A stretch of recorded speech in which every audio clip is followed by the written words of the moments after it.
Hey guys, it's me again, and today I'm gonna read a creepypasta. If this turns out well, I might do more. So, yeah, this one's called Sonic.dll. The following text is a transcript or summary of a downloadable audio file found on a website that was said to be available to the public for the course of 3 days. Before being taken down by an unknown case, any trace of the site has been removed entirely. This has naturally led to extreme doubt and near instant dismissal at first that this site simply never existed. However, upon hearing the file's contents and possibility of a missing persons was raised, as well as certain other curiosities. The file is an MP3 that contains an audio recording, features almost 26 minutes of narration by an individual parent, apparently named Chris Lawrence.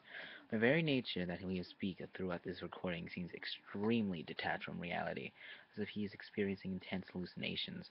Topics mentioned are recording on Sonic.exe, including a detailed description of how it inflicts damage of some kind of influence in certain individuals' minds. Yet this acceptation of one particular section regarding a statement about the death of several people. The narratives seem almost completely calm and collected. There are no signs of psychotic breakdowns and any kind of high stress levels in this voice. The expectations mentioned involve the narrator becoming angry at the subject of family creations being both responsible for people's death as well as falling victims themselves. Throughout the recording can be heard several emission noises of a disturbing nature, suspect of being placed in order to mask the location of individuals. These sounds are also very conveniently mixed to give the impression they are growing around the distance. The authorities have currently ceased any all investigation into this matter as how official considered to be coldly hazed and uncertain and now several evidence. Yeah. One other file was receiving along with the MP3, a PDF that was first believed to be corrupted until an analysis showed it was an encrypted image that needed to be rearranged somehow. Only just 65% of it was corrupted beyond recovery. After putting it together that what was salvageable, the result was bizarrely fragmented images containing what is believed to be the narrator himself, along with several of his personal details.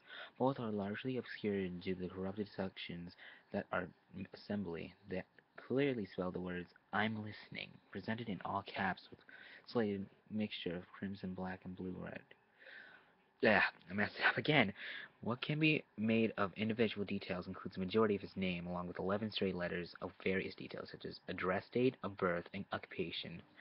The other noteworthy details of these stray letters is that they spell the word "stop killing" and they are placed in the right order, alliterated, littered throughout the overlaying sentences.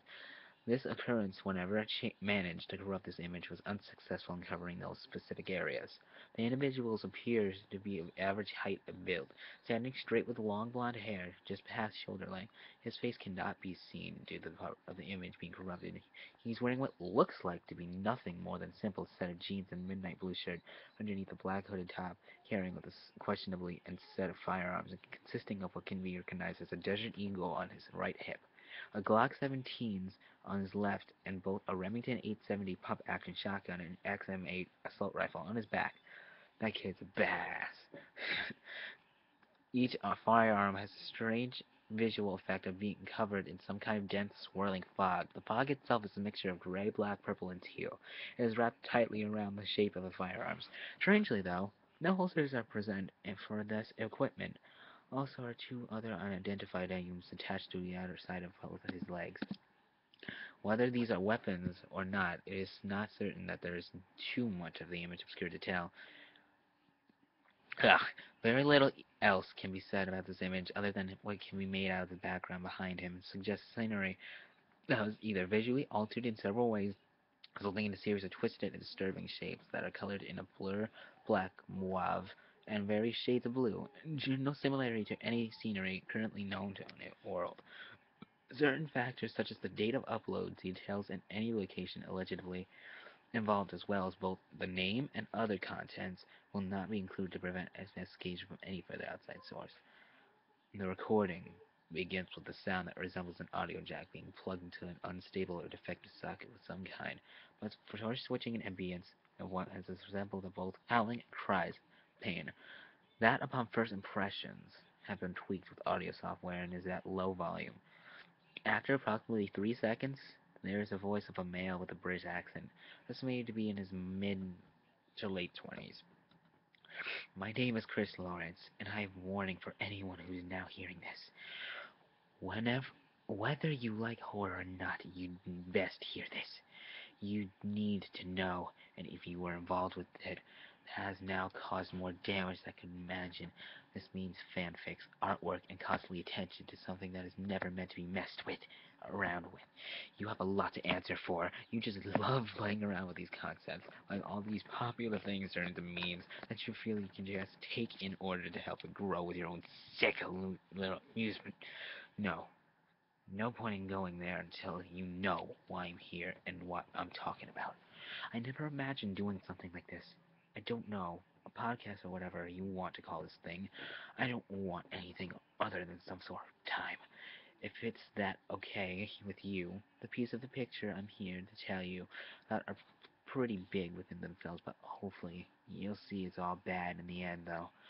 I just want you to listen more than anything. I'd best get to the point right. I best get to the point right before I confuse you any further.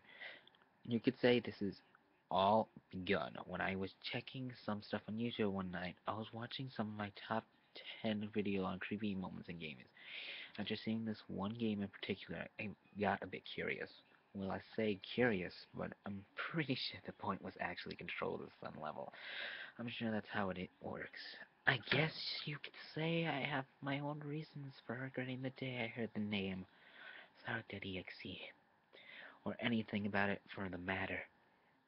Even then, I don't actually think regret would be a word of choice. So if anyone stopped listening, fine. Maybe it's nice to say arrogant. That is, until they might come across some my kind of problems. But to anyone who's still here, you want to hear what I have to say. If you really want to know about this, and you'll just understand or even believe what I'm trying to stop what follows in this thing, wait for real, then you'll stay in the hell away from it. There's a lot of rap for your head around. I don't even know where to begin, I guess. I guess carrying on how I first exposed myself, or got exposed, would be a good start.